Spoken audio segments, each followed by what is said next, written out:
Donc, alors, je vais vous expliquer, parce que c'est pour ça que c'est un peu compliqué. On est en train de se demander ce qui se passe là, parce qu'on est dans un café avec Tibbs qui est en face de moi. Aujourd'hui, on va se serrer la main pour montrer qu'on est vraiment là. On est vraiment tous les deux ensemble, quoi. Donc, on avait décidé d'aller dans un spot de skate. Et puis, c'était trop compliqué. En fait, il n'a pas amené son skate et moi non plus, je n'ai pas amené mon skate. Donc, on dit, bon, on va le faire dans un autre endroit. Donc, on a décidé d'aller dans un parc. Et puis, on était dans un parc et tout à coup, il y a plein de gens qui sont arrivés, des policiers. Tout le monde dégage parce qu'il va y avoir un orage terrible. Et donc, ils ont fermé le parc. Donc, au dernier moment, on est venu en courant, s'installer dans un bar. Alors, j'espère que vous nous entendez bien parce qu'évidemment, on est dans un bar et il y a beaucoup de bruit. Mais bon, donc on est là et on est en direct comme tous les samedis à 18h pour les années folles du skate. Alors, merci d'être fidèle et merci pour cette introduction rapide. Donc, on fait ce podcast depuis maintenant, ça fait 5 mois puisqu'on a commencé au mois d'avril et donc ça fait 20 directs qu'on a fait en tout. Et nous, ce qu'on essaye de faire, c'est de créer l'événement. On essaie de trouver des gens qui ont des choses à raconter, pas uniquement des gens qui ont fait du skate, des gens qui sont des bons skateurs, mais qui ont fait quelque chose en plus du skate. Et c'est pour ça qu'on choisit les personnes avec qui on est, quoi. Donc, sont des gens qui créent des événements, soit qui sont derrière la scène, comme des gens qui ont été, par exemple, à la fédération, ou des gens qui créent des produits pour le skate. Et sont des gens, en fait, qui sont souvent derrière les coulisses du skate et qu'on ne connaît pas forcément, mais c'est pour ça qu'on vous les présente. Aujourd'hui, donc, on a Tibbs Paris qui est en face de moi. Et pourquoi je l'ai invité? Parce que d'abord, c'est un produit skate, donc effectivement, ça correspond à ce qu'on voulait faire. Ensuite, il s'est installé aux États-Unis. Et puis, alors, c'est marrant parce que là, on est à Paris tous les deux, quoi. Moi, j'habite à Los Angeles et toi, tu es à San Diego, c'est ça. Donc, en fait, on est à 1 heure l'un de l'autre. Et bien, on vient se rencontrer à Paris pour faire l'interview. Mais bon, c'est comme ça qu'il faut faire. Donc, on avait prévu cette interview-là. Et donc, comme on est tous les deux à Paris, ça nous fait plaisir d'être ici, quoi. Donc, c'est quelqu'un qui est allé aux États-Unis parce qu'il n'a pas peur de s'affronter aux skateurs américains. Et puis surtout, c'est un peu ce que j'ai dit également dans l'introduction, c'est parce que c'est quelqu'un qui est allé beaucoup plus loin que le skate et qui a créé une marque qui s'appelle Clayer. Il va nous en parler. Il a une boîte en France. Et il a une boîte aux États-Unis. Donc, il va nous dire si c'est plus facile de le faire en France ou si c'est plus facile de le faire aux États-Unis. Suspense. Et puis, bon, ça paraît super facile comme ça, quoi. Mais bon, quelqu'un va pas aux États-Unis et s'installe et dit, ah ben voilà, je vais m'installer. Donc, il y a des histoires de visa. Donc, il demandait comment il a fait, parce que, évidemment, comme on dit aux États-Unis, il peut être illégal. Mais bon, on ne peut pas faire grand-chose quand on est illégal. On peut travailler dans les champs, faire des choses comme ça, mais faire des boîtes, c'est un peu compliqué. Donc, c'est pour ça qu'on est avec lui. Alors, dernière chose, c'est qu'on est en direct, vous le voyez, j'espère qu'il n'y a pas trop de bruit et j'espère que vous pouvez nous entendre. Et donc, puisqu'on est en direct, vous pouvez en profiter pour nous faire des commentaires, pour nous dire, pour boire un coup. Alors, regardez, là, on ne ment pas, on est dans un pub, hein, donc voilà. Donc, on est là pour ça et c'est à la bonne franquette. Alors, Tibbs, bienvenue. Alors, premièrement, raconte-nous le skate, comment tu as fait du skate, etc. Alors, où est-ce que ça t'a chatouillé le plus? Moi, j'ai commencé le skate avec mes amis en fin 99 pour regarder les X-Games 98 à l'époque à la télé. Et on s'est dit, on veut faire du skate. Mon père plombier me dit, j'ai un client qui vend des skates. Et ça, apparemment, c'était le distributeur de Sector Line Skateboard pour la France. Donc, avec mes frères, il nous a fait un skateboard pour Noël. On s'accroche, on fait du skate et on a des planches. Et je suis rentré dans le milieu du skate avec mes amis à partir de Noël 99, début 2000 en fait. Okay. On n'avait pas de skatepark, on n'avait rien. Donc on faisait du skate dans la rue, sur les petites marches. C'est comme ça que ça a commencé. Alors, figure-toi que j'avais lu quelque part que quand tu avais ton skate, tu étais obligé de le partager avec des autres copains, oui. C'est ça? Alors, avant que tu le dises, je vais t'expliquer. Moi, j'ai commencé bien avant toi, mais bon, j'ai fait exactement la même chose. On avait un skate pour 4 potes et pendant 3-4 ans, c'était le même skate pour tout le monde et on se le prêtait les uns les autres. Alors maintenant, raconte-moi cette histoire-là que vous aviez un seul skate pour plusieurs copains. Alors ça c'était en 99, Ouais. on n'avait pas vraiment les moyens et on avait un board cliché. Cliché. C'est une board cliché. Ouais. Et en fait, toutes les semaines, on a un qui avait le skate pour la semaine, on skatait tous ensemble le week-end avec la même planche. Et la semaine d'après, c'était un autre pote qui avait la planche. Et jusqu'à ce que Noël arrive et mon père décide de nous acheter le skateboard. Voilà. Alors quand est-ce que tu as eu un bon skate, un vrai skate? Noël Pour toi. 99. Noël 99. C'était en quoi? C'était un Illenium. Illenium skateboard qui était fabriqué en fait par Sectorline Ouais. à l'époque. C'était les shortboards. Donc il y avait Greg Bluska, il y avait quand même un gros team Alpartanen. Et on a commencé avec ça. Moi, je me suis accroché. Il a construit une rampe de skate dans son jardin, le distributeur de Sectorline. Donc j'ai commencé à me mettre à la mini-rampe et à skater le week-end en street avec mes amis. De fil en aiguille. En 2003-2004, Ouais. j'ai décidé d'acheter un longboard parce qu'on est allé à la Antibes à la Garou pour le long de la descente. Ouais.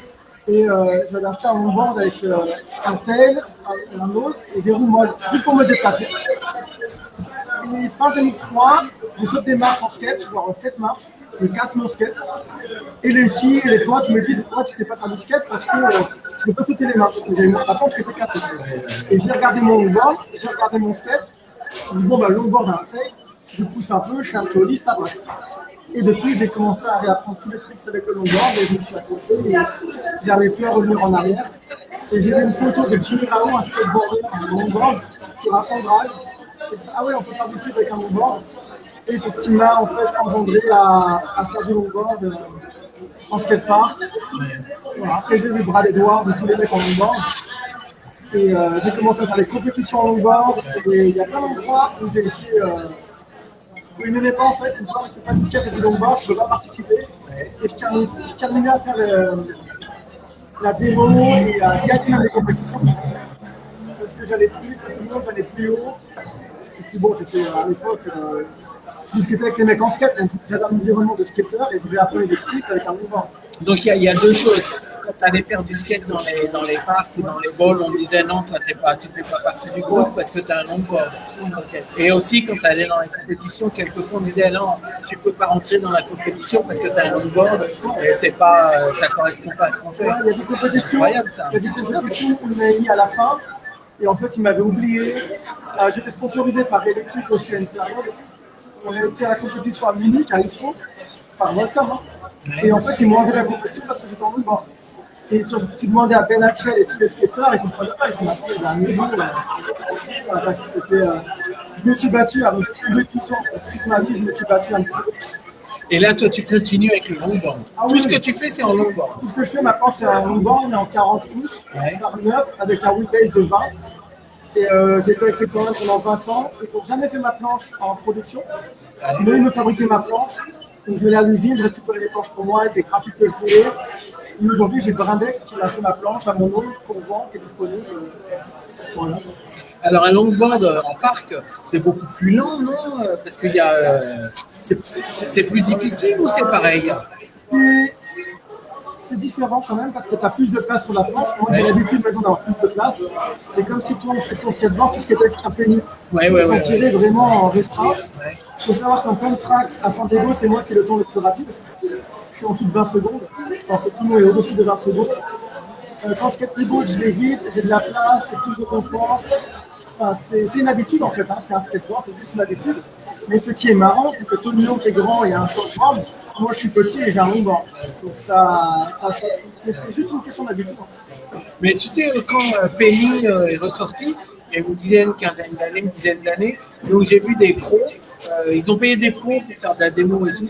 Et j'ai vu, je me souviens, je ne sais plus qui c'était, mais un gars avec un super bon niveau, et il faisait du skate dans le parc avec un Penny tout petit, quoi, tu vois, en plastique, avec les roues tout pourries et tout. Moi, je ne sais même pas si c'est tout pourri, mais ça paraît pas bien, quoi, tu vois. Mais il arrivait à faire des trucs absolument incroyables, quoi. Donc, c'est pas forcément la planche qui fait le skater, mais c'est le skater qui fait la planche. Ouais. Et en fait, on a aussi, bon, il y a des événements, des fois, je skate avec des 4x4. Tu vois, je skate avec tout et n'importe quoi. Aujourd'hui, c'est une habitude, en fait, c'est un bon skater, tu ressens la planche, tu ressens tes pieds, tu sais où sont tes pieds, tes appuis, ton équilibre. C'est quelque chose que tu ressens à force de skater, en fait. Après, j'ai fait de la descente aussi. Ouais. Ma vitesse maximum, c'est 1590 km/h quand même. Parce que je faisais avec la bande de downhill avec Sector 9. Ouais. Dans 06, on a lancé le premier Big Air avec Grand État. Et en fait, j'ai gagné la compétition avec un 350 portes sur le kicker, mais par de ça, c'était en 2010. Enfin, 2010, donc il faut remettre dans le temps. C'était quand même à l'époque, ça n'était jamais tout. Alors j'ai vu qu'en 2007, dis-moi si c'est ça ou pas, donc tu t'es blessé le genou, c'est ça? Oui, alors à Marseille, il y a le hip, j'ai fait un front rider et j'ai mon pied arrière qui sort de la planche. Et j'ai une plaque, un pied sur la planche et un pied en dehors du pied. J'ai mon genou qui a pété, une douleur incroyable. Et j'ai soigné avec l'argile-vert, j'ai découvert des méthodes naturelles. Et j'ai jamais eu d'opération. J'ai eu des ostéos, réhabilitation et argile-vert. Et comment tu connaissais l'argile verte? Quelque chose que tes parents, tes copains? J'ai beaucoup ça. J'ai une amie qui m'a introduit à l'argile verte aussi. Donc, quelque chose que j'utilisais tout le temps. Quoi. Et bon, et après ta blessure, tu as continué à skater ou pas? Ouais, j'ai mis 6 mois à récupérer. J'avais des douleurs partout de skater, même en street. Mais non, je me suis bien récupéré. Mais je me suis aperçu en fait, quand je me suis blessé à l'autre jambe, que je suis revenu en France, mon ostéo me dit mais tu sais que t'as pas de ligament, c'est ton autre genou. Et on ne le savait pas. Donc alors raconte-nous. Donc après ça, tu as été aux États-Unis, c'est ça? Alors avec Sector 9, comme j'étais connecté avec Sector 9 par rapport c'était le client de mon père qui était premier. Moi, en fait, je travaillais avec lui, je montais des skateboards, je pompais des skateboards. Je travaillais en échange dans les skateboards. Et en 2005, il me dit écoute, je vais aux États-Unis, si tu veux venir une semaine avec moi. Et nous, on est parti 10 jours aux États-Unis chez Sector 9, au Trade Show ASR. J'ai rencontré toutes mes idoles en fait, et c'était waouh. Et je repars des États-Unis, et là, je me rends compte de ce qui s'est passé. Sur le moment, je ne m'en rendais pas compte. Et en 2008, je bosse pour Sector 9, avec l'école et les cours, en alternance. Et je pars aux États-Unis en 2009, 2010.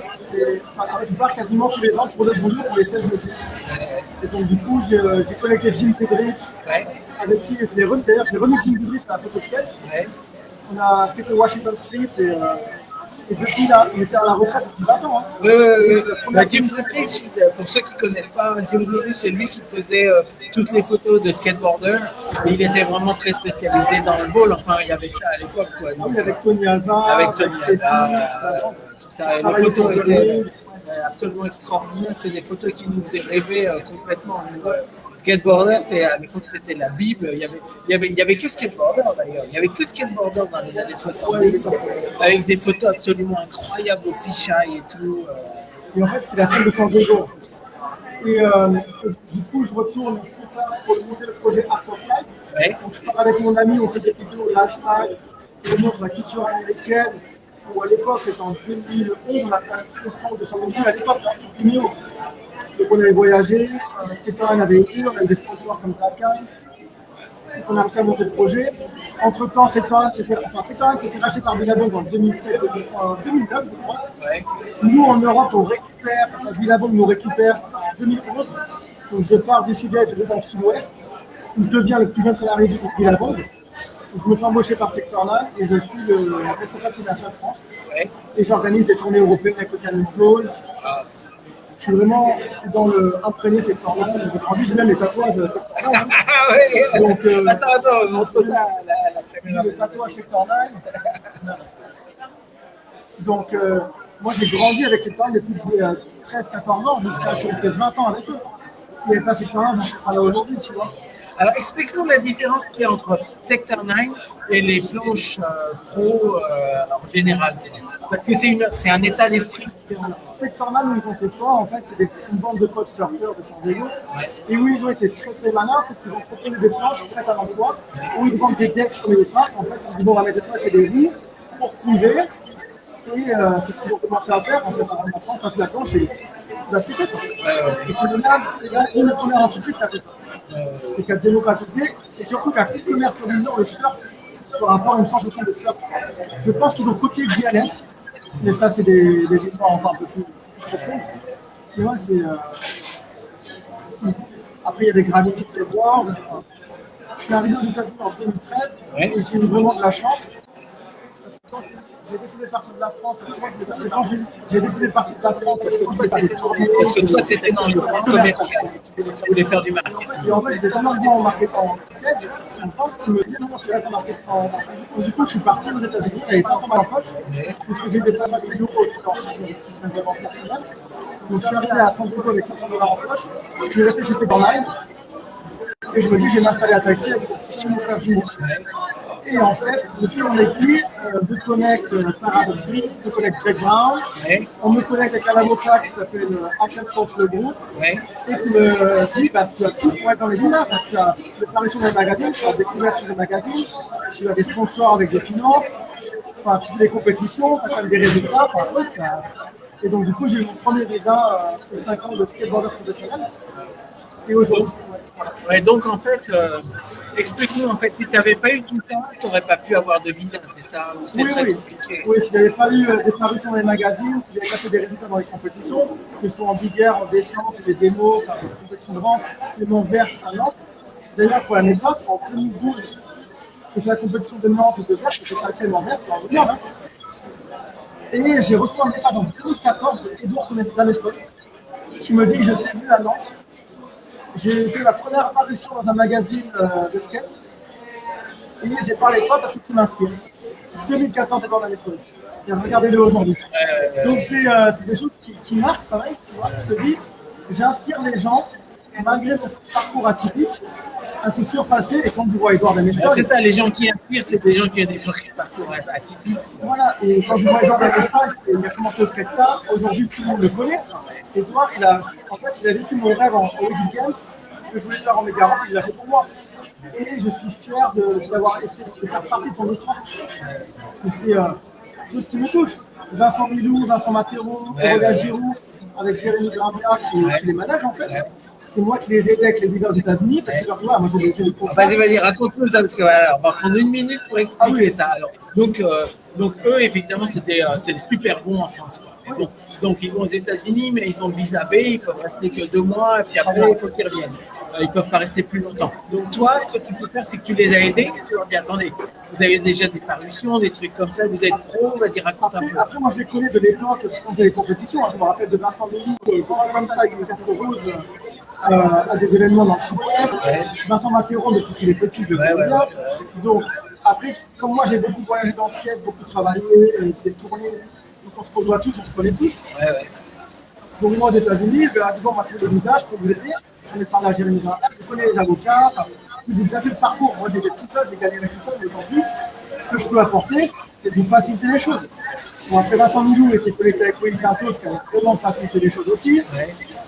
Aurélien Giroud, avec son parcours, autant pas avec crédibilité, c'était facile. Mais j'aide aussi, je suis toujours là à aider. Je reçois des emails où ils me demandent de l'argile, donc j'aide avec ma boîte, parce que j'ai monté ma boîte entre temps. Parce que je me suis blessé en 2014, après 1 an aux États-Unis. Et voilà. J'aime aider les gens en fait. J'ai tellement connu la galère, parce que je suis arrivé aux États-Unis avec 500 balles en poche, j'ai dormi dans la rue des fois. Donc je ne veux pas que ce que j'ai vécu arrive aux autres. T'es pas le seul. Qui est rentré. Hein.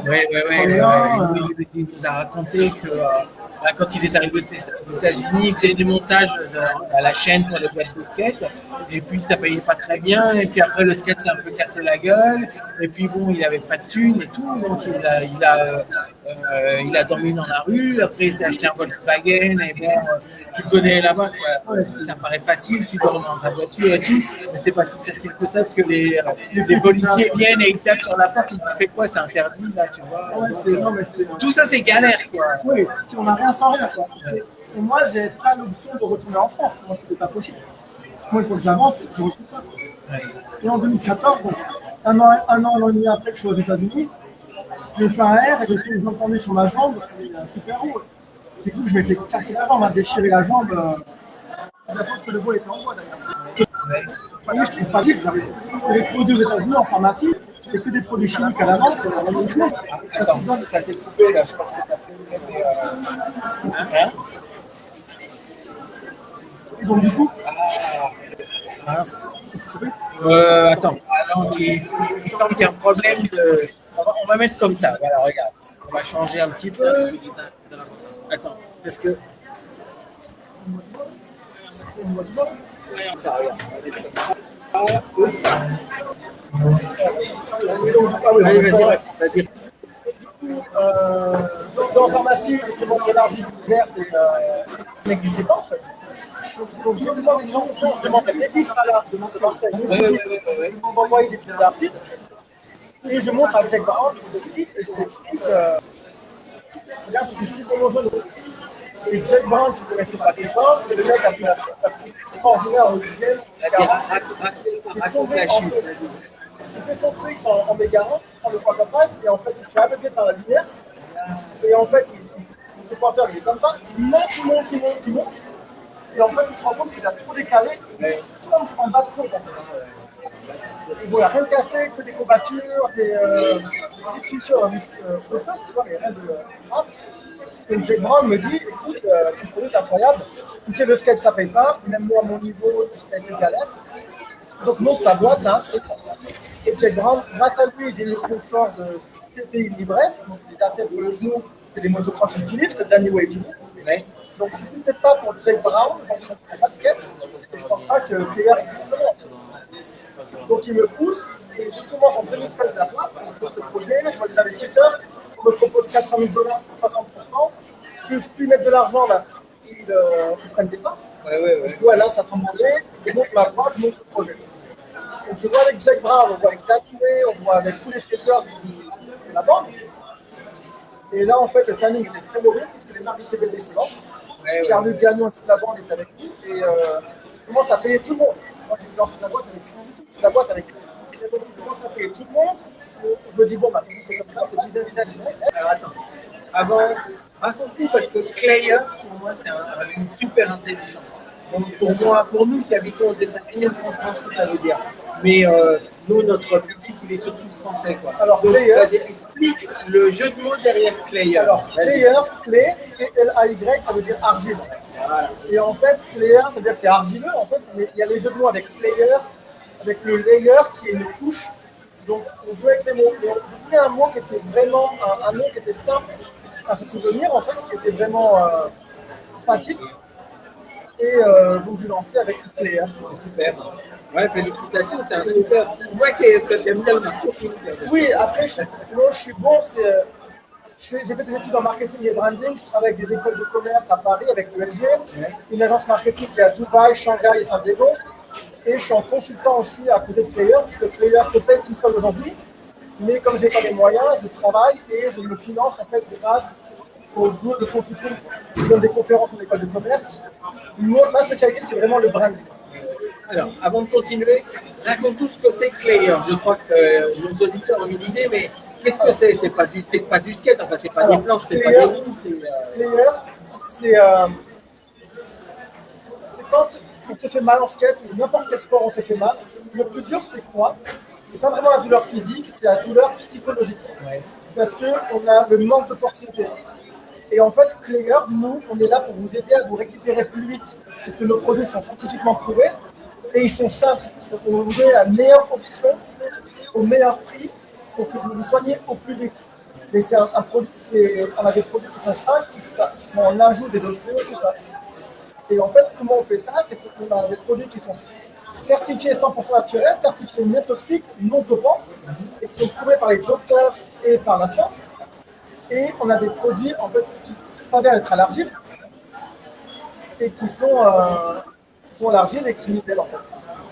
Et aujourd'hui, on a aux États-Unis, on a développé des savons, des déodorants. Puisque je me suis rendu compte qu'aux États-Unis, on a beaucoup de produits de merde en fait, des produits chimiques, des produits qui sont malsains. Et avec Clayer, nous, on se dit, voilà, le slogan, c'est moving forward, ce qui veut dire aller de l'avant. Donc, on va toujours de l'avant, on veut laisser un impact positif, aider les gens. Et comment on fait ça? Par apporter des produits qui soient efficaces et sains. Et là, Clayer, si le produit ne fonctionne pas pour vous, que vous n'êtes pas content, on vous rembourse à 100%. Parce qu'on pense, et je pense, et je suis vraiment passionné de ça, vous dépensez de l'argent avec une entreprise. Donc là, si vous dépensez avec Clayer. Si on ne délivre pas les résultats attendus, on ne mérite pas votre argent. Tout simplement. Parce que quand vous dépensez de l'argent en tant que consommateur, vous investissez votre argent dans des produits, des choses comme ça. Ils nous attendaient un certain retour. Et nous, on a un gage de qualité qui est tellement haut. Et aujourd'hui, on a quand même survécu les marques de CBD. On a Zion Wright, donc le skateur américain en skate, qui disait, qui me disait, ouais, est-ce que je peux recevoir plus de players? Je dis, mais Zion, est sponsorisé par une marque de CBD. Il me dit, oui, mais ton produit fonctionne et là, je prends de l'argent parce que j'ai un agent. Je dis, bon, bah, j'envoie des produits, je suis là pour aider. Mais à haut niveau, on a des gens qui nous viennent tous les jours pour nous demander des produits gratuits. Nous, on est là pour aider le top niveau. On ne peut pas donner des produits à tout le monde. Si on n'existe plus, on ne peut plus vous aider. Et on essaie de faire des produits abordables. Alors, je sais que tu ne veux pas donner tes sources, mais donc l'argile, en fait, elle vient de France, c'est de l'argile française. C'est une argile. Sans donner trop de détails, en fait, on est dans une zone volcanique en France. Ouais. On est la seule argile au monde qui est certifiée non toxique, qui est qualité de nourriture. Et aux États-Unis, on est la seule marque à avoir cette argile aux États-Unis. On est la seule marque. Ensuite, on est la demande en France. Donc, j'ai lancé la boîte il y a 4 ans en France. Bon, je n'ai pas trouvé les bons partenaires, je ne suis pas sur place, ça a été compliqué. Et là, on relance, c'est aussi pour ça que je suis en Europe aujourd'hui. C'est pour relancer le marché. On a une équipe de 4 personnes, dont Stéphane Hermitage, qui est 3 fois champion d'Europe de rugby, qui fait partie de la boîte. Parce que le docteur lui a dit il y a quelques années, il lui a dit, voilà, tu as une blessure à la cheville et au talon, tu ne peux pas jouer pendant 11 mois. Et Stéphane a utilisé les produits, parce que je le connaissais via un ami. Et il m'a dit, le docteur m'a dit, heureusement, je suis revenu sur le terrain en 6 mois en multipliant prière tous les jours. Et je gagne le championnat. Donc, ouais, et en fait, il m'a dit, moi, player for life, player rapide. Aujourd'hui, il est rentré dans la boîte en Europe. On a vraiment une bonne équipe. On a Joanne Zero en surf qui utilise nos produits. On a du monde, l'impact qu'on a, c'est parce qu'on a eu de la chance. On a eu de la chance de rester petit, c'est ça qui nous a sauvé au Covid. Puisque le Covid, moi j'ai perdu beaucoup de contrats de distribution. Ensuite, il y a une marque de sucre américaine qui s'installe en Europe qui s'appelle BioFree, qui a copié toute la stratégie marketing et branding, même au niveau du packaging. Ils sont passés sur les mêmes couleurs de verre, packaging mat, les slogans, sponsorisés Sean White. Donc on a changé tout le branding. Bon, après, au lieu d'aller porter plainte contre les gens et se battre, j'ai décidé, nous, dès qu'on est, on sait pourquoi on fait les choses. Donc, on a amélioré. En fait, on a pris le négatif pour le tourner en positif. C'est pour ça qu'on t'a demandé de venir aussi, parce que moi, personnellement, j'ai rien contre Nike et toutes ces grosses boîtes. Mais bon, moi, je pense que c'est pas authentique dans la mesure où Nike, ils sont arrivés après 30 ans. Quoi. Il y a des mecs qui ont fait le skate pendant 30 ans. On s'est fait mal, on a dépensé de l'argent, etc. Et les mecs, ils arrivent et boum, ils mettent des millions de dollars. Et tu vois, et moi, je pense que quelque part, c'est pas très authentique, quoi. Et moi, je sais qu'ils ont des bons produits, c'est pas le problème. Le problème, c'est l'authenticité. C'est la récupération. Tu vois, nous, on vient du skate, donc on n'a pas d'offre pour tous ces produits. On a Omar Hassan, on a Ace Kelka, on a Steve Caballero, on a Bucky Lassette qui m'a encore écrit. Donc tous les gens, tout le monde touche nos produits. Le problème, c'est que je n'ai pas les sous et les finances pour pouvoir les payer. Mais je suis en train de faire un deal avec eux pour voir comment ils peuvent nous aider. Et je profite en fait de mon réseau dans le skate et dans le surf. Hein. On a Nathan Fletcher, on a Martin Lynch, on a Monkey Gun. Ils nous ont connecté avec leur docteur, qui est le docteur officiel du WSM. Et grâce à ça, on augmente notre réseau. En fait, je prends un point, une personne, et je prends le réseau de tout le monde. Et on a le père de Floyd Mayweather, le boxeur qui fait nos produits. On n'a pas de Margera, on a vraiment du monde. Et en fait, on fait un travail de fond. On n'a pas les sous pour arroser tout le monde. Mais de fil en aiguille avec le réseau, on crée une fondation qui est très forte. Et en fait, bon, on ne prenne pas Nike, mais on prend la stratégie de Nike et Apple, dans le sens où nous, avec Player, on veut être le Nike des produits de soins. On a la stratégie, c'est-à-dire Nike, c'est just do it, passe à l'action. Nous, c'est keep moving forward, continue, on ne va pas te lâcher. Et en fait, on veut que les gens, quand ils pensent à Player, qu'ils sachent qu'ils utilisent quelque chose de bon pour eux, qui les aide et qui a un impact positif pour le futur. Alors, c'est vraiment ce qui est important pour nous. Les produits donc, aux États-Unis sont disponibles où? Alors, on travaille avec Amazon, forcément. On travaille avec une marketplace Public Square. On est disponible sur walmart.com. On a un broker qui nous aide pour la grande distribution. Et c'est principalement en ligne. En fait. Ils ont des magasins de skate. Les magasins de skate, j'ai essayé de rentrer dans les magasins de skate, mais ils veulent du marketing, ils veulent des budgets, des skateurs. Et en fait, tous les magasins, c'est pareil. J'ai approché des distributeurs, ils me disent, mais t'as pas assez de marketing, t'as pas vraiment un retour. Alors, bon, c'est le chat qui se mord la queue. Et donc, du coup, bon, on continue en ligne, on continue avec les riders. Après, l'industrie du skate et du surf, t'as pas vraiment de sous, tu le sais. C'est compliqué. Mais ça nous a créé une bonne visibilité. C'est vraiment ce qui nous a aidé à nous lancer. Aujourd'hui, on est dans d'autres sports. On est dans le MMA, on est des fighters en UFC. Là, on rentre dans le football. Donc, en Europe, on est vraiment dans le rugby. Aux États-Unis, on est dans le rugby aussi avec l'équipe de San Diego et des États-Unis. Donc, on essaie de rentrer dans différents sports. Et quand on regarde Player, on a fait des packaging qui correspondent au sport. En fait, on essaie de créer. Donc les packaging de skate sont différents des packaging de surf. Alors, en fait, les produits sont les mêmes.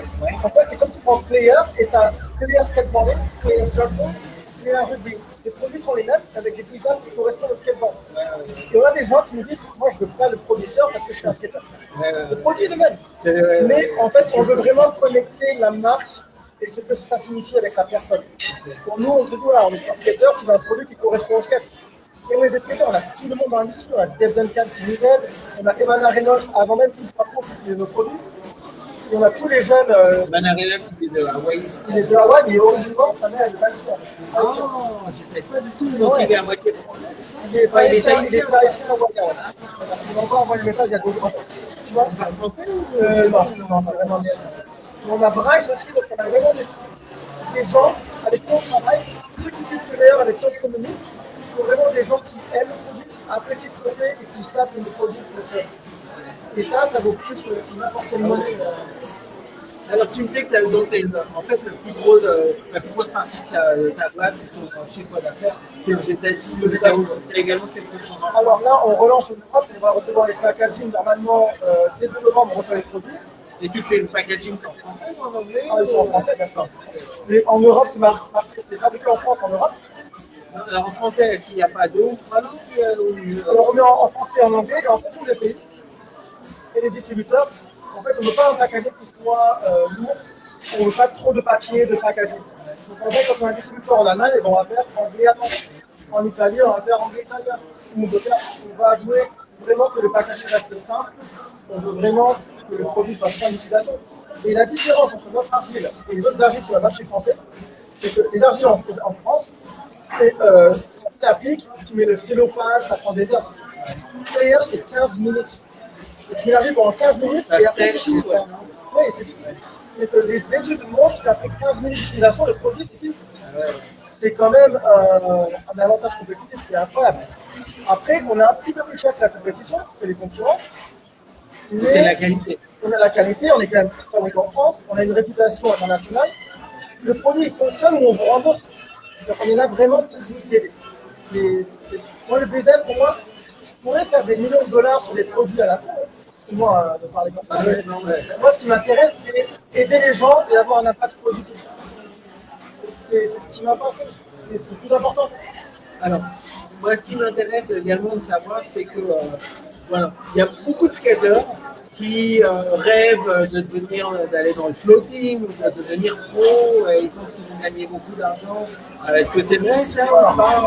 Comment ça se passe? Déjà, on peut gagner de l'argent avec le skate? Alors, déjà, il faut pas voir le skate comme quelque chose pour être sponsorisé. Je fais pas du skate pour être sponsorisé déjà. Déjà, tu pars dans le mauvais angle. Je vois plein de jeunes, ils veulent être sponsorisés, ils taguent tout le monde, ils prennent les opportunités quand ils les prennent. Ils se créent une mauvaise image de marque pour eux-mêmes, en tant que eux, c'est mal vu. Il n'y a pas de loyauté. Et surtout, le style. Quand tu vois que des gens comme Guillaume Moquin, avec qui j'ai grandi, qui a un style qui est incroyable, je ne sais pas si tu connais Guillaume Moquin, un style, les gens qui skatent parce que c'est leur passion, le skate, c'est quelque chose en fait qui fait partie de toi, qui te définit. Et le skate aussi, c'est ce qui m'a appris le business, dans le sens où il ne faut pas abandonner, parce qu'avant de faire un flip ou des tricks, bon, bah, tu t'en prends des ramasses. Le business, c'est pareil. Et en fait, tu fais du skate pour le plaisir, pour te surpasser toi. Après, tu skates avec des bons skateurs, tu vas avoir un niveau qui va évoluer. Mais si tu pars dans la mentalité de faire du skate pour être sponsorisé, déjà, tu vas déjà dans la mauvaise direction. Ensuite, tu es sponsorisé, le skate déjà pour être sponsorisé, il y a 15 bons skateurs. Regarde le gamin de 9 ans qui a fait 3 900 dans la filée, l'autre qui a fait le 900 pipi body barial, on ne parle même pas. Déjà, c'est difficile maintenant le skate. Ah ouais, c'est difficile. Il n'y a pas de sous en fait. Ouais, depuis les X-Games, c'est un peu difficile. Oui, voilà. Le Vitaly d'Anyway. C'est un autre niveau quoi. Ouais. Et du coup, tu peux faire des sous en skate, mais c'est Si tu es sponsorisé, skate pour ton magasin local, aide, ramène des gens parce que sponsoriser, c'est quoi en fait? Ça te donne des planches gratuites, mais en échange, tu vas faire la promotion. Et rien n'est gratuit, on ne te donne pas des planches parce que tu es bon en skate. On te donne des planches parce que tu vas en parler aux gens. Et les jeunes, ils voient, moi, avec les je vois tous les jours. Ah, je veux être sponsorisé, j'ai des gamins de 15, c'est mon rêve d'être sponsorisé. Mais non, mais c'est pas un rêve d'être sponsorisé, c'est le fruit d'un travail en fait. Et en fait, tu corresponds à une image de marque, et c'est une marque qui va te prendre. Moi, player, tout le monde me dit je vais être sponsorisé. Si je donne des produits à tout le monde, j'existe plus. Tu vois, et je mets la Ola, et on a quand même 200 skateboarders dans le team aujourd'hui. Tu vois, on peut parler de Caballero avec un Dimagard de Kia Sec, à Emmanuel Reynolds et Edith Amistol, on a une gamme de skateurs avec les Brésiliens, avec les gros barros. Il y a avec aussi, mais je ne peux pas communiquer sur eux, on leur dit un petit peu produit parce que c'est vrai, ils viennent d'un marque temps. 187 pads, qui est mon sponsor d'ailleurs, c'est le seul border sur 187 pads depuis 10 ans. J'amène des produits créateurs et tous les teams riders viennent acheter du créateur sur 187. Donc, pour avoir du créateur gratuit, il faut être à un niveau très très élevé.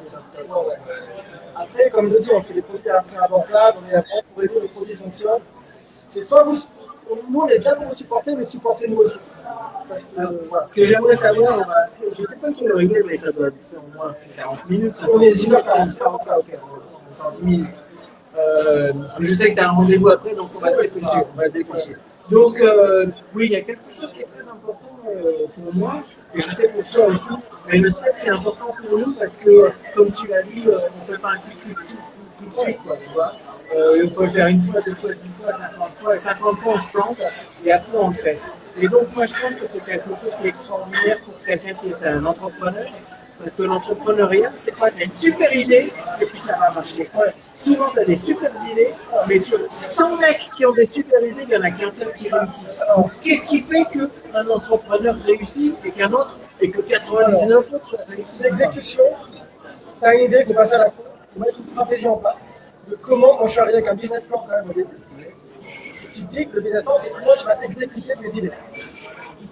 Ce qui est très important, c'est s'entourer des bonnes personnes. Moi, ça a été compliqué de trouver des bonnes personnes. J'ai même des gens qui ont profité, qui ont pris les documents, qui ont monté leur propre boîte, mais ils n'ont pas tout. Hein.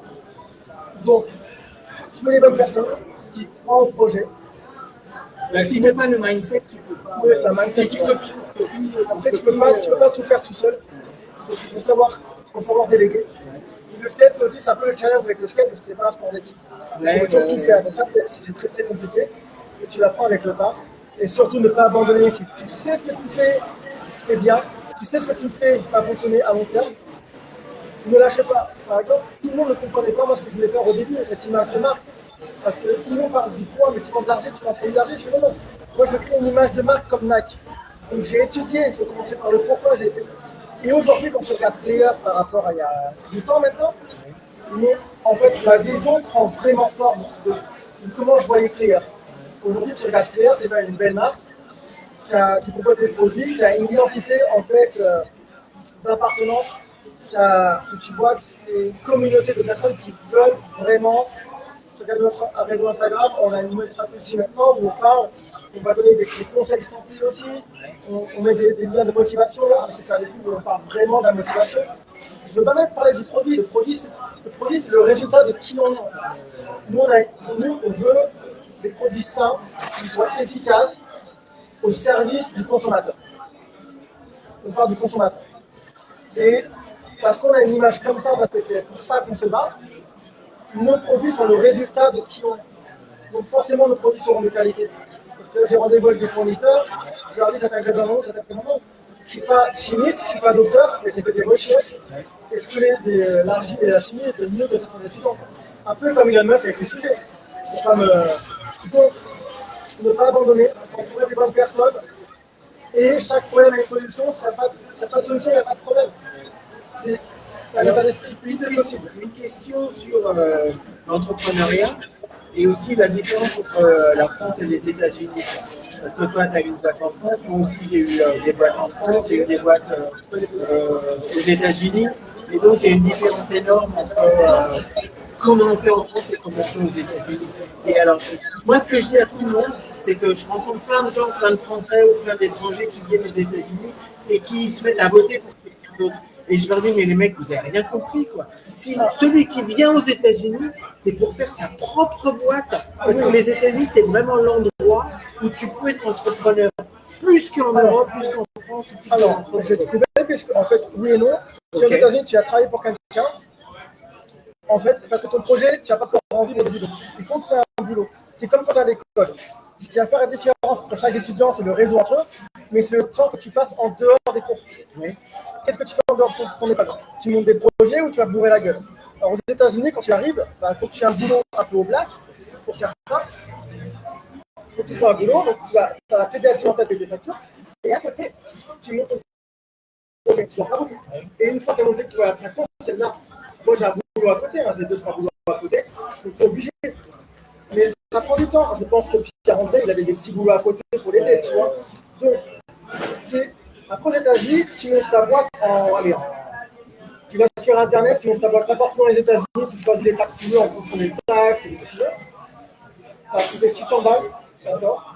Allez, en 2 semaines, tu auras tous les documents. Le lendemain, tu vas à la banque, tu es lancé, quoi. En France, tu veux lancer ta boîte, il te faut un business plan, montrer que tu connais le business, que tu as un diplôme, que tu es entrepreneur, que ton projet tient la route, que tu as un compte en banque provisoire, que ton dossier soit envoyé via ton comptable pour faire passer. Une fois qu'il est passé, on trouve le compte en banque. Il faut amener le capital. Il faut amener le capital, mais ça prend. Aux États-Unis, tu n'as pas besoin d'amener le capital. Tu peux commencer avec rien du tout. Tu peux commencer avec zéro. Et merci. Tu peux commencer avec zéro et petit à petit, tu construis, quoi. Donc c'est ça. Après, en France, c'est compliqué, c'est différent. Enfin, tu peux monter ta boîte en France, tu peux monter ta boîte aux États-Unis. Du moment que tu as une bonne équipe avec toi, vous avez la même vision et que vous répartissez bien les tâches, que personne ne mange l'autre, en fait. Moi, je fais du marketing, mais c'est des réseaux sociaux. Chacun a sa tâche. En fait, une organisation, c'est quoi? C'est comme l'organisme du corps. Chaque organe a sa place. C'est un organisme, une entreprise. Chaque personne est un organe vivant de l'entreprise. Donc chaque personne a sa place, et du moment que vous communiquez et que vous avez la même vision, que c'est cohérent, il ne faut pas abandonner et tout est possible. C'est pas facile. C'est pas facile. Mais bon, il faut le faire. C'est une expérience. Ouais, c'est une expérience. C'est une expérience. Ok, voilà. Mais on va s'arrêter là. Mais donc, c'est une émission un petit peu différente de toutes les autres. Je l'ai expliqué au départ, non, mais bon, tous les deux, on habite aux États-Unis. Lui, il habite à San Diego. Et moi, j'habite à Los Angeles. Et là, on est en France, dans un café, dans une brasserie, quoi. À Paris. À Paris. C'est incroyable. Mais bon, donc, si vous voulez connaître un petit peu plus de Clayer, donc tu as un site web, c'est quoi? Alors, en Europe, on a clayereurope.com. Ok. On n'a pas les produits encore en stock, ils y seront dans un mois. Oui. Mais vous pouvez vous mettre sur la newsletter, vous enregistrer, comme ça vous aurez les informations. Oui. Et aux États-Unis, c'est Clayer World, mais je ne crois pas qu'on ait accès de la France, que je regarde. Mais après, pareil, sur les réseaux sociaux, on a Clayer Europe, Clayer Skateboarding, Clayer World. Et c'est vraiment séparé par sport. Et donc aux États-Unis, le plus facile pour acheter les produits, c'est sur Amazon. Amazon ou mon site web. Ouais. Ok. Super. Bon, merci de m'avoir reçu. Merci beaucoup, Tips. Merci, super. Et il faut qu'on aille faire du skate à San Diego. Tu vas m'apprendre la... Merci beaucoup. Allez, ciao. Au revoir à tout le monde. On se retrouve samedi prochain à 18h. Au revoir tout le monde. Bye bye.